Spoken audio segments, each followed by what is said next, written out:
After years of wandering beneath the relentless desert sun, the Israelites finally arrived at the edge of the land that had been promised to them for generations. Their journey had been long and filled with hardship, each step a testament to their endurance and hope. Now, as they gazed across the sands, they saw their destination shimmering in the distance. But between them and their future stood Jericho, a city renowned throughout the region for its immense towering walls and its reputation as an unconquerable fortress. Its stone ramparts rose high above the plain, casting long shadows that seemed to warn off any who dared approach. Inside, the people of Jericho went about their lives, confident in the strength of their defenses. They believed their city was untouchable, protected by both stone and legend. From atop the ramparts, guards and citizens alike watched the approaching Israelites, certain that no army could ever breach their mighty walls. The walls themselves were legendary, so thick that chariots could race along their tops, and the massive gates were sealed tight against any threat. The city was a fortress in every sense of the word. Jericho was on lockdown, its gates barred and its streets patrolled, the people inside certain of their own invincibility. No enemy had ever managed to break through. Joshua, now the leader of the Israelites, stood before the city and saw more than just stone and mortar. He recognized the true challenge, not only the physical barrier, but the fear and doubt it inspired in his people. The Israelites, exhausted from years of wandering and hardship, now faced a test of faith greater than any before. Their bodies were tired, but their spirits were about to be tested in new ways. They were a nation of former slaves, standing before a seemingly impossible obstacle. The walls of Jericho loomed above them, a symbol of everything that stood in the way of their dreams. The question echoed in every heart: how could they possibly succeed against such overwhelming odds? The answer would require courage, faith, and a belief in the impossible. Joshua, overwhelmed, sought solitude and prayed. He admitted their weakness and asked God for guidance, not victory. He remembered past miracles, the Red Sea, manna from heaven, and trusted that God would not abandon them now. Joshua's prayer was an act of surrender, shifting focus from the enemy's strength to God's power. As he prayed, peace replaced anxiety.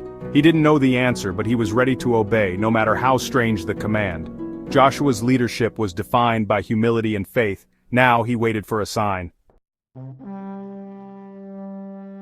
The answer Joshua received was unlike any military strategy ever devised. Instead of swords and shields or a direct assault on the city, the instructions were unexpected and almost baffling. God commanded Joshua and the Israelites to march around the mighty walls of Jericho in complete silence once a day for 6 days straight. No battle cries, no threats, just the sound of footsteps on the dusty ground. At the front of this unusual procession, 7 priests carried ram's horns, blowing them as a signal of God's presence. Behind them came the Ark of the Covenant, the sacred symbol of their faith, followed by the entire army. There were no weapons drawn, no shouts of intimidation, just a disciplined, silent obedience that must have seemed strange to any onlooker. This was not a test of military strength, but a profound test of faith and trust in God's promise. Each step was an act of surrender to a higher plan. The people of Jericho watched from their high walls, confused and anxious, unable to understand the silent procession that circled their city day after day. Yet the Israelites pressed on, united in their obedience, trusting in a plan that defied all human logic and military wisdom. With each passing day, their faith was both challenged and strengthened, as they wondered what God would do next. They knew that victory would not come from their own might or clever tactics, but from unwavering trust in the divine command they had received. This was a battle fought not with arms, but with faith, a lesson in obedience, patience, and the power of believing in something greater than themselves. At dawn, the Israelites assembled, priests, ark, and soldiers. In silence, they circled Jericho, then returned to camp.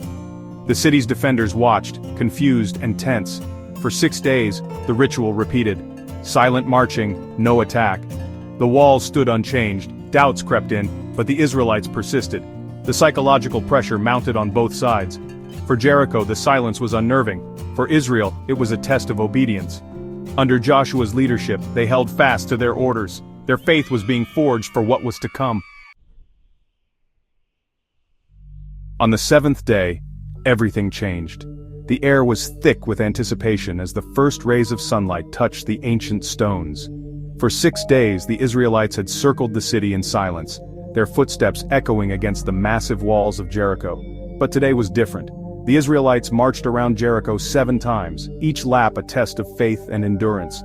The city's defenders watched from above, uncertain and anxious, as the procession continued without pause. Tension built with each circuit, exhaustion and anticipation filled the air. The marchers' faces showed both fatigue and unwavering determination, every step bringing them closer to a moment that would change history. After the 7th lap, they stopped. The city fell silent as if the world itself was holding its breath, waiting for what would come next. At Joshua's command, the priests lifted their ram's horns and blew a mighty blast. The people, united in purpose, shouted with all their might, their voices rising in a wave of hope and defiance. The sound shattered the silence, and the walls, stones trembled, dust filled the air, and the impossible happened before their eyes. Jericho's mighty defenses collapsed, opening a path into the city. What once seemed impenetrable now lay in ruins, a testament to the power of faith. The Israelites charged forward, claiming victory as promised. Their courage and trust had brought them to this moment, fulfilling a destiny long awaited. The fall of Jericho became a lasting symbol of faith and obedience, a story passed down through generations as proof that the impossible can be achieved. With trust in the impossible, no barrier is too great to overcome. The day the walls came down reminds us that with unity, faith, and perseverance, even the strongest obstacles can fall.